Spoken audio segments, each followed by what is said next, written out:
Gracias por tu fidelidad para con nosotros. Y gracias porque nos impregnas de esa fidelidad, Señor. Gracias por el hambre, por la sed que tenemos, Señor, de aprender de tu palabra.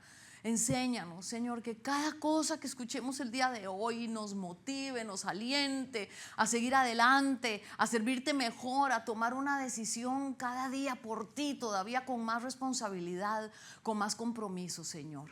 Gracias, Padre, te ponemos en tus manos todo lo que vayamos a decir el día de hoy, todo lo que vayamos a hacer, y guarda a los que vienen de camino, Padre, en el nombre de Cristo Jesús.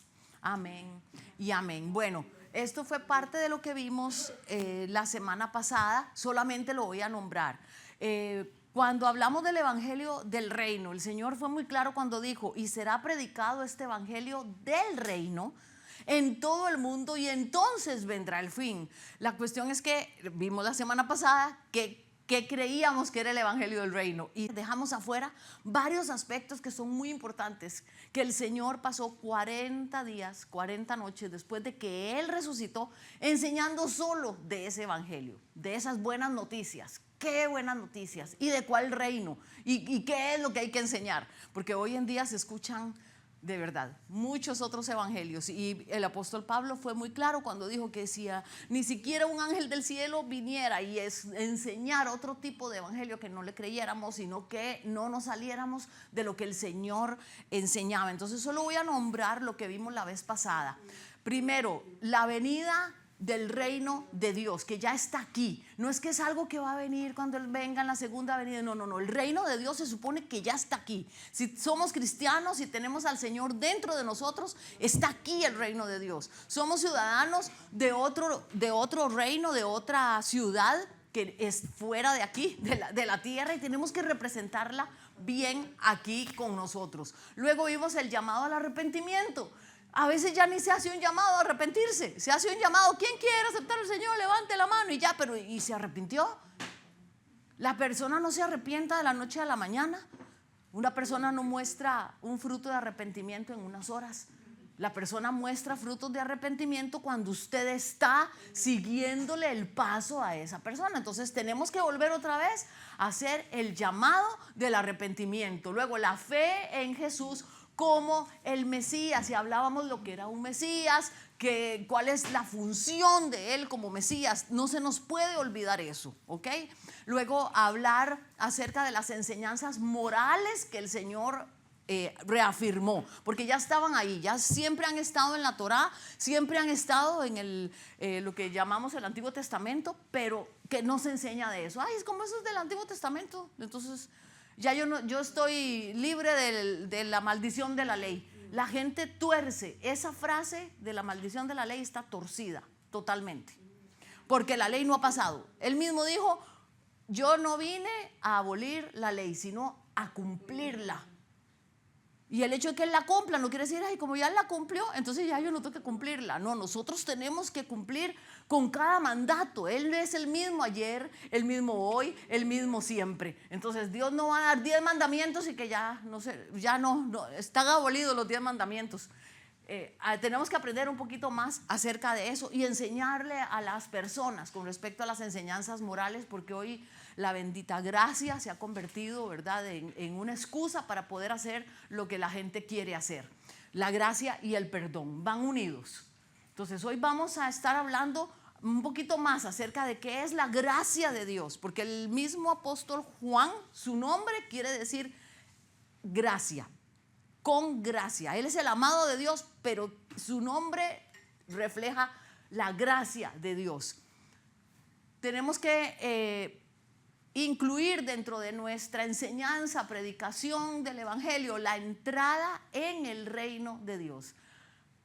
Cuando decimos la entrada en el reino de Dios, no es tanto entrar en el cielo. Recuerden que si el reino está aquí, es como estamos militando en un ejército aquí. Y si a nivel físico, si a nivel humano, usted tiene que cumplir con ciertas directrices para poder ejercer en una milicia, mucho más en el reino de Dios. En Gálatas dice que los que practican tales cosas, y hay un montón, hay unas listas, y dice: y cosas semejantes a estas, los que las practican no entrarán en ese reino de los cielos. El número 7, el anuncio de una buena noticia, porque lo primero que enseñamos es: se va a ir para el infierno. Cambie de manera de pensar, quítese eso, no se vista así porque se va para el infierno. Y la gente dice: ¿eso es una buena noticia? Y más para un judío. Usted necesita hacer celoso al judío, ganas de venir y ser parte del reino. Pero lo que hacemos es que los espantamos. Es que por ustedes el Señor fue crucificado, y es que ustedes viven bajo la ley, y cometemos tantos errores, no les enseñamos realmente el anuncio de una noticia que es buena. Luego también nombramos acerca de los misterios de Dios, y no voy a ahondar en ellos hasta después, mucho después, porque estamos concentrados en uno de los misterios, pero todos están unidos. Diga: todos los secretos de Dios tienen que ver con el Mesías. Todos los secretos de Dios tienen que, hay alguien que es una figura central, y es el Señor. Entonces solamente se los voy a nombrar. El misterio de la voluntad de Dios. O sea, el misterio es que el secreto de poder nosotros obedecer y seguir la voluntad de Dios. El misterio de la iglesia, porque antes la iglesia no, como eclesía, no funcionaba, no existía, sino el pueblo de Dios. Y vamos ahora también a entender que hay una iglesia, una eclesía, una asamblea, ¿ok?, que representa al Señor, que es su esposa. El misterio de la piedad. Luego está el misterio de la fe, el misterio de la resurrección. Por eso cuando dice: estos misterios han sido revelados a aquellos a quien el Padre ha querido revelarlos, y los que están de lleno tratando de servirlo a Él, Él revela todos estos misterios. El misterio de la iniquidad, el misterio del evangelio, el misterio de la encarnación, no la reencarnación, ¿verdad? Encarnación, que el Señor Jesucristo se hizo hombre y habitó entre nosotros. El misterio de la redención universal, que no solamente fue para un grupo, sino que para toda la humanidad. El 10º misterio es el de la unidad de Cristo y la iglesia, donde Él es la cabeza, nosotros somos su cuerpo. El misterio de la redención y la reconciliación. Cuando alguien ha sido redimido, alguien paga un precio para que, por el pago de esa libertad, entonces hay reconciliación entre Dios y los hombres. El misterio de la adopción como hijos de Dios. Mire, todo eso es lo que nosotros tenemos que aplicar en nuestra vida y poder ser capaces de explicárselo a alguien más. Porque si no somos capaces de entender todo esto, no estamos entendiendo el evangelio del reino. El misterio de la iglesia como cuerpo de Cristo. El misterio de la sabiduría de Dios. Y por último, el misterio de Cristo en nosotros. Y lo puse ahí en rojo porque es en el que nos estamos concentrando para este estudio. Apocalipsis 10, verso 7, si quieren lo pueden buscar. Y ya habíamos dicho, cuando llegue el momento de que el séptimo ángel comience a tocar la trompeta, se cumplirá el misterio de Dios que Él ya había anunciado a sus siervos los profetas. ¿Cuál misterio? El que pusimos en rojo. El de Cristo en nosotros, que Él es la esperanza de gloria. Ese es un misterio que había sido ocultado, ¿verdad? Porque Dios estaba allá, pero nunca dentro del ser humano. Ahora Él está dentro de nosotros, ¿ok? Es el misterio de Cristo en nosotros, la esperanza de gloria. También el misterio de el Mesías, que iba a venir a redimir a no solamente un pueblo, sino a toda la humanidad. Colosenses 1:26 dice: el misterio que había estado oculto desde los tiempos antiguos. Mire cómo la Biblia se interpreta ella sola. El misterio que había estado oculto desde los tiempos antiguos, pero que ahora ha sido manifestado a sus santos, a quienes Dios quiso dar a conocer las riquezas de la gloria de este misterio entre los no judíos, es Cristo en ustedes, la esperanza de gloria. Él mismo está contestando allí la pregunta. Todo eso es un resumen de lo que vimos en todas las clases anteriores. Y ahora vamos a ver la línea de eventos. Yo quiero que usted saque una hojita y que en esa hojita me haga una lista una lista, perdón, no, una línea. Recuerden que cuando leemos en la palabra, y ya lo comprobamos, que un tiempo, tiempos, mitad de un tiempo equivale a 3 años y medio, que es lo mismo que a 1260 días y a 42 meses. Me van a hacer un principio, un final y la línea en el medio. Yo voy a dar una serie de eventos, están en desorden, pero los vamos a ir acomodando, o vaya acomodándolo usted conforme usted piensa que se van a ir dando. Y al final vamos a tener toda una línea de eventos que luego se van a ir corrigiendo uno al otro, se van a ir aclarando otros conceptos conforme vayamos entrando ya al libro de Apocalipsis. Entonces, ¿ya hicieron la línea? ¿Ok? El primero es la tribulación. Recuerde que hay una tribulación y hay una gran tribulación. ¿Dónde usted pondría la gran tribulación y a dónde pondría la tribulación? Rapidito, porque no puedo esperarlos mucho. Luego el ascenso del anticristo. Y con las bases bíblicas que les dimos, ¿dónde tiene que aparecer o dónde se supone que ese anticristo tiene que aparecer? Y luego el famoso arrebatamiento de la iglesia. En la línea de eventos van a aparecer las 3 posturas, ¿ok? Vamos a colocar las 3 posturas. Solo había una postura que en sí misma no tenía como una base escritural, lo que la misma Biblia habla acerca de en boca de 2 o 3 testigos escriturales, usted fija todo acontecimiento, todo evento.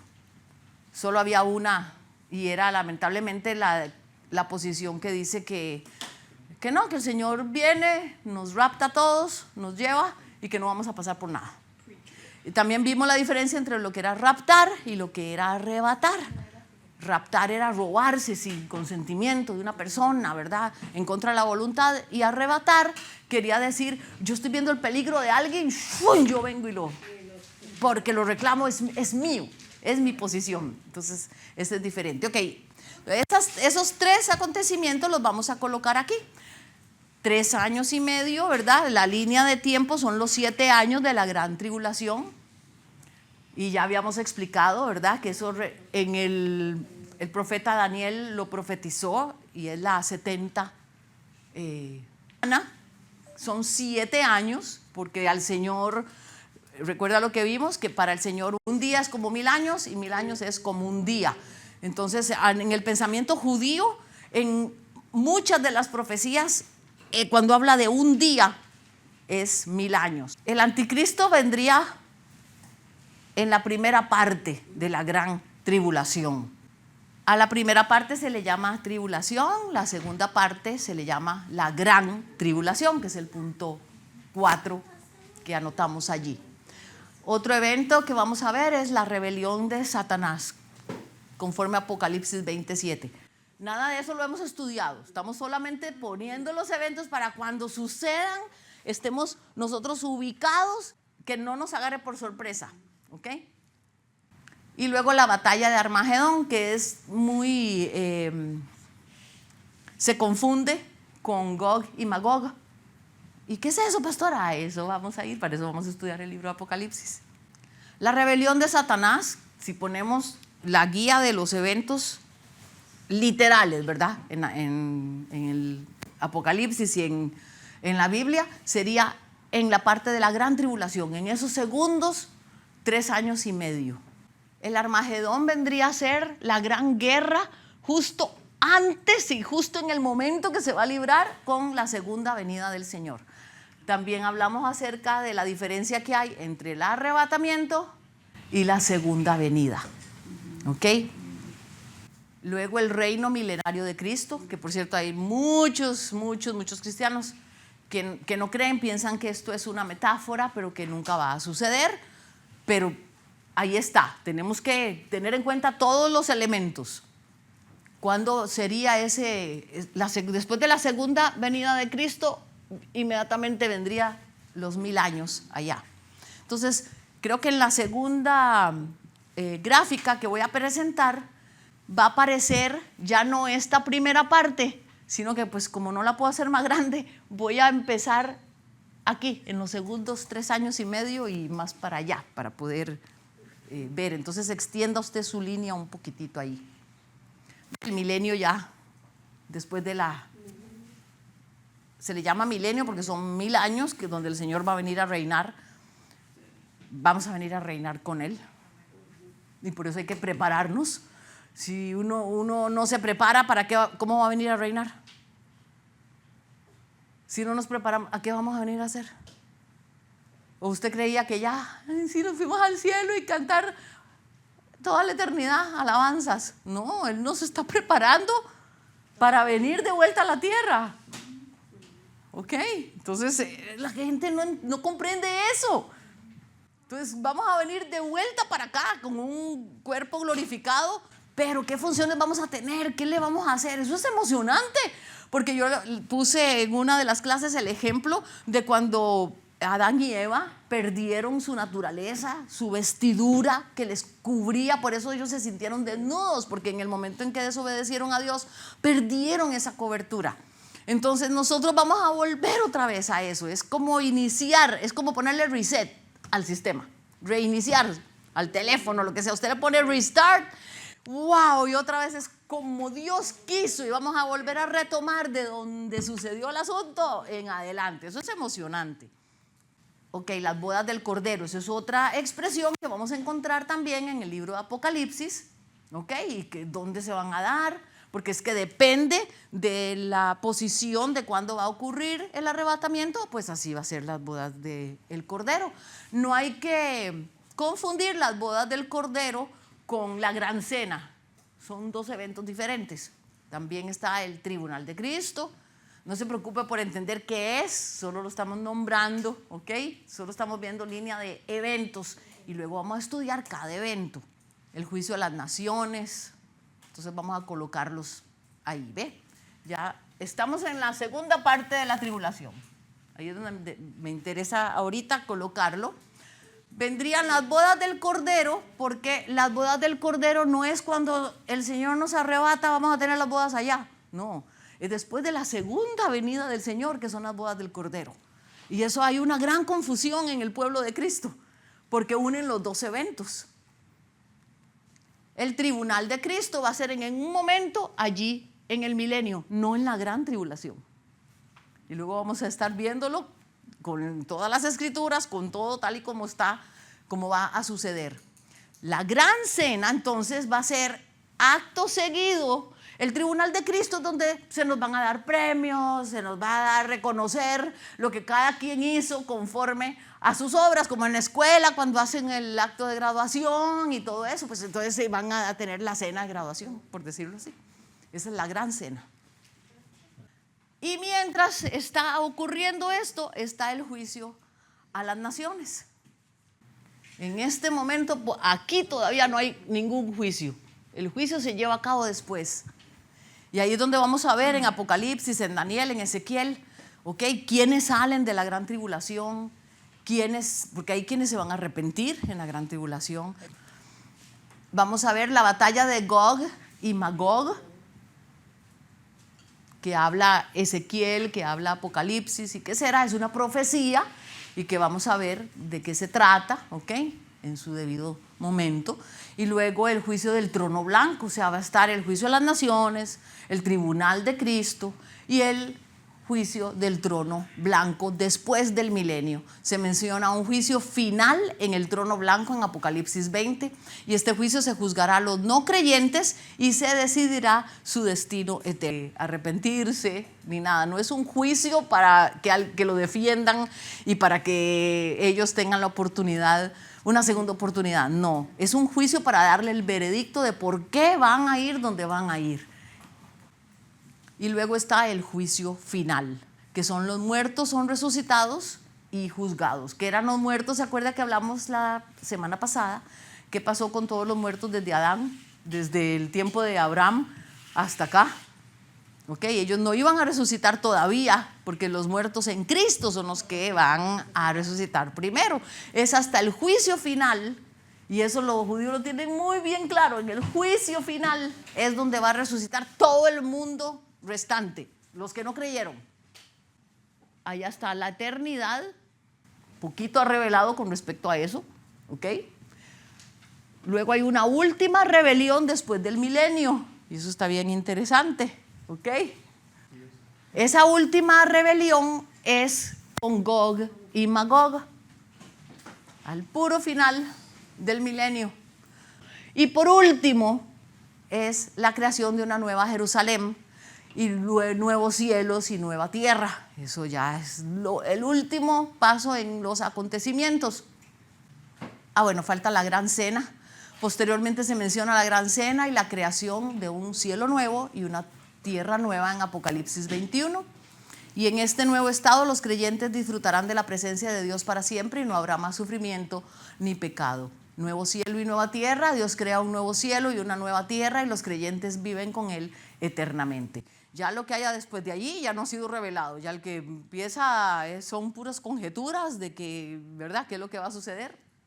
Voy a hacer un resumen de todo lo que hemos aprendido, ¿ok?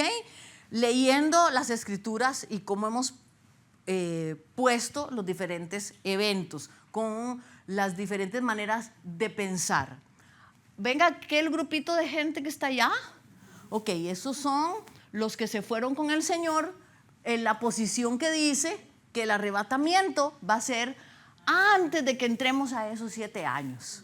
Ok, entonces eso es lo que la gente dice que está ocurriendo y colocan los 2 primeros sellos allí.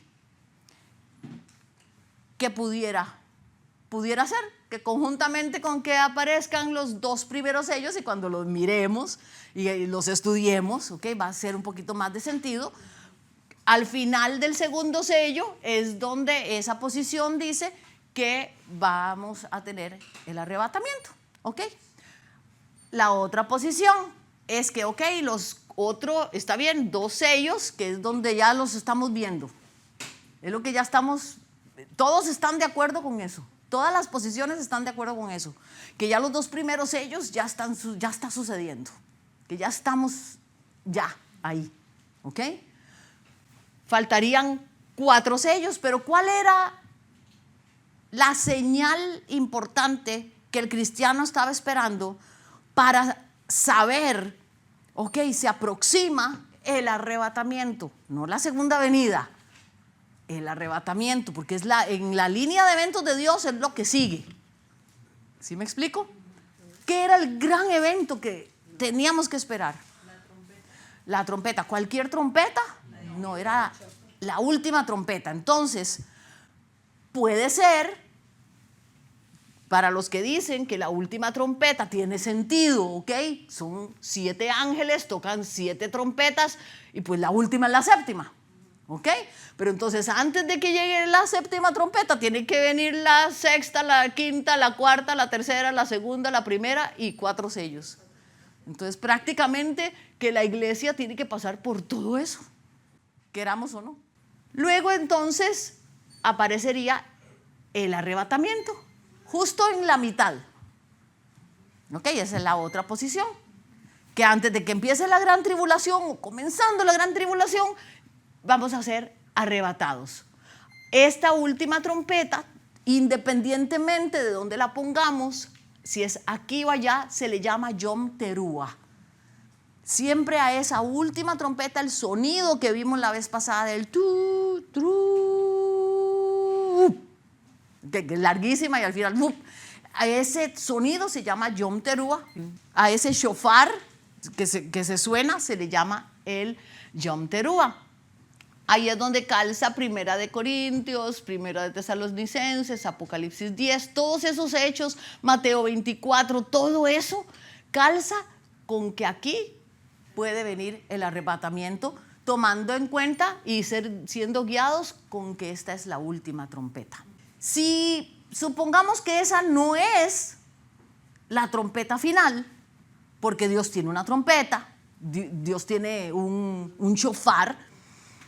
Supongamos que entonces en la gran tribulación, si lo colocamos en esta serie de eventos, que ahí dice Mateo 24, del 9 al 14, 21 y los capítulos 21 al 26, aparecen una serie de eventos y a este último sección es lo que se le llama la angustia de Jacob, que es donde se involucra el pueblo de Israel. ¿Ok? Entonces es como que, ya ellos vienen aquí y toman parte en los eventos que están sucediendo. Para unos ya la iglesia no va a estar, para otros puede que sí esté. En estas dos posiciones ya no estamos, pero en la tercera posición, si todo calza y decimos que la última trompeta no es con respecto a un número en orden, número 1, número 2, número 3, sino que se refiere a una estación, ¿ok? Hay una posición muy fuerte y que es muy válida, y lo vimos que fue la semana del Rosh Hashanah, ¿ok? Al principio se toca la primera trompeta, que es el Yom Teruah, ¿ok? Pero luego vienen 10 días de desolación, que es lo que ellos, los judíos, ¿verdad?, explican con que son los días que la gente tiene de oportunidad para arrepentirse. Entonces, si tomamos que Dios se mueve por estaciones y que por algo las fiestas del Señor se llaman así, las fiestas no son para nosotros, son las fiestas del Señor. Y no es una fiesta, sino que es la remembranza del Señor, por decirlo así, ¿verdad? Es como un ensayo de todas esas cosas que tienen que suceder. Entonces, si esa estación va a ocurrir en un Yom Teruah, entonces la última de esas trompetas no sería la última, sino que sería la del Yom Kippur. Para los que estaban en el no puedo explicarlo más porque si no me quedo mucho. Espero que puedan escuchar después la clase, pero hay una trompeta específica que es la trompeta del final, que es la del Yom Kippur, que es la del arrepentimiento. Suena esa trompeta, que ese es el sonido Yom Teruah. No es que se llama Yom Teruah la trompeta, sino que hace el sonido de Yom Teruah, ¿ok? Y entonces allí es donde va a haber el arrebatamiento para la tercera. Ve, ahí los puse, los vi ahí arribita del sol. Esa es la tercera posición. No importa cuál posición sea, si es la tercera, la segunda, la primera, la cuestión es que va a haber un arrebatamiento. ¿Ok? Pero nosotros tenemos que estar listos. ¿Por qué? Porque no es que va a venir y que nadie se va a dar cuenta. No, la segunda venida nadie va a saber cómo Él va a venir. Pero cuando venga el arrebatamiento, nosotros tenemos que ver las señales. Porque usted no se va a poder empezar a preparar viniendo ya el Señor. Y eso es lo que vamos a ver el día de hoy. ¿Cómo nos vamos a preparar? Luego de eso viene el día del Señor, que es el temible día donde están las copas de la ira de Dios, de esa ira de Dios en la que nos libra el Señor. Por ahí definitivamente ya nosotros no vamos a estar. ¿Ok? Es una promesa que Él nos la ha dado a nosotros y también una marca al pueblo de Israel, porque van a haber 144,000 marcados de las 12 tribus de Israel que van a formar, ¿ok?, ese remanente que se va a unir a lo que es la iglesia en general. Ese sería un resumen de lo que hasta el día de hoy hemos visto, ¿ok?, en este mes y 2 semanas, mes y medio, ¿ok? Parece que nos hemos quedado como en varias cositas, pero era necesario para nosotros poder comprender, ¿ok?